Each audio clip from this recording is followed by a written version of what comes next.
గజ్వల్ పట్టణంలో బింగి ఎల్లయ్య గార్డెన్ లో రాష్ట్ర కార్మిక ఉపాధి కల్పన మరియు గనుల మంత్రి గడ్డం వివేక్ వెంకటస్వామి చేతుల మీదుగా గజ్వల్ నియోజకవర్గంలో రెండవ విడత 2938 మంది లబ్ధిదారులకు ఇందిరమ్మ ఇండ్లు మంజూరు ప్రొసీడింగ్స్ ను అందించారు. ఈ సందర్భంగా మంత్రి గడ్డం వివేక్ వెంకటస్వామి మాట్లాడుతూ ఆనాడు ఇందిరమ్మ పేద ప్రజల కోసం ఇందిరమ్మ ఇండ్లను అందించి పేద ప్రజల గుండెల్లో నిలిచారని, పేద ప్రజల అభివృద్ధికి సీఎం రేవంత్ రెడ్డి కంకణం కట్టుకున్నారని, కోవిడ్ సమయంలో వైద్యం కోసం ప్రజలకు ఇబ్బంది పడ్డ విషయాన్ని ఆలోచించి కాంగ్రెస్ ప్రభుత్వం 10 లక్షల వరకు ఆరోగ్యశ్రీ పథకం ద్వారా పేద ప్రజల ఆరోగ్యం కోసం ప్రభుత్వం ఖర్చు చేస్తుంది. అంతకంటే ఎక్కువ ఖర్చు అయితే సీఎం రిలీఫ్ ఫండ్ ద్వారా ఇస్తున్నామని, గజ్వల్ నియోజకవర్గంలో 200 కోట్లతో ఇంటిగ్రేటెడ్ స్కూల్ ఏర్పాటు చేస్తామని, సన్నవడ్లకు 500 రూపాయల బోనస్ ద్వారా లబ్ధి చేకూరుతుందని, మేనిఫెస్టోలో లేకున్నా 13,000 కోట్లతో సన్నబియ్యం పంపిణీ చేస్తున్నాం. వర్షాకాలంలో పేద ప్రజలకు ఇబ్బంది పడకూడదని చౌక ధరల ద్వారా ఒకేసారి 3 నెలల సన్నబియ్యాన్ని పంపిణీ చేస్తున్నామని, రాష్ట్ర ముఖ్యమంత్రి ఆదేశాల మేరకు రైతు భరోసా సాయం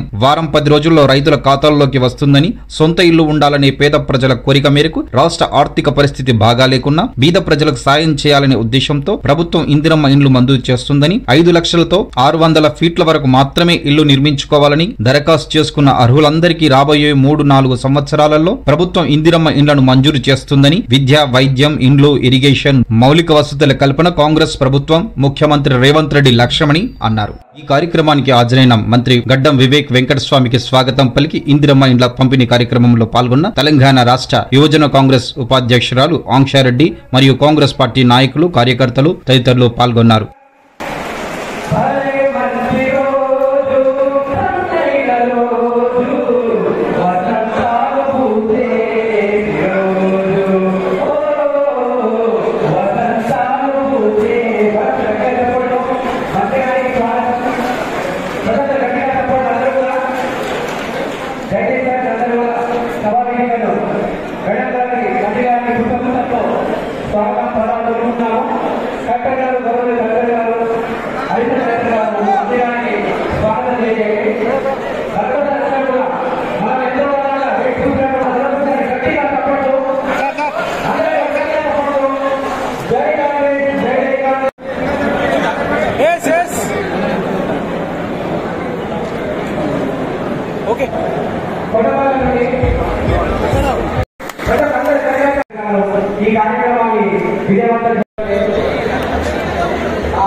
అలాంటి వాళ్ళకి ఇచ్చినందుకు కూడా రేవంత్ రెడ్డి గారికి కానివ్వండి, ఇందిరాగాంధీ కానివ్వండి చాలా కృతజ్ఞతలు తెలియజేస్తున్నాము. ప్రత్యేకంగా తెలంగాణ వచ్చినందుకు ఇది మార్పుతోటి చాలా మార్పులు వస్తాయని కూడా ఎంతగానో సంతోషపడుతుంది. ఆ తర్వాత సజ్జల లెవెల్గా అప్పుడు కూడా ఇచ్చారు, ఇప్పుడు కూడా ఇస్తారని ఎంతగానో ఆశిస్తున్నాము. సంతోషం చాలా అయితే ఉంది.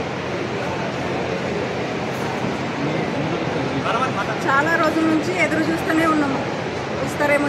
గత 10 సంవత్సరాల నుంచి కూడా ఇస్తారేమో, మాకు లేదు కదా, మేము ఇప్పటికి కూడా రేట్లు ఇంట్లోనే ఉంటున్నాము.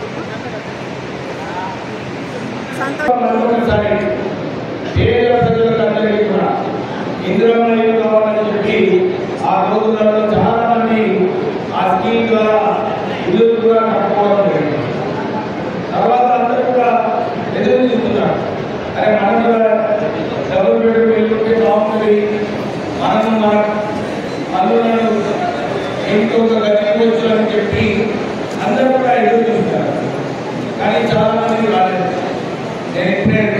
ఏర్పాటు చేపిస్తున్నారు. గజ్వేల్లో కేవలం సుమారు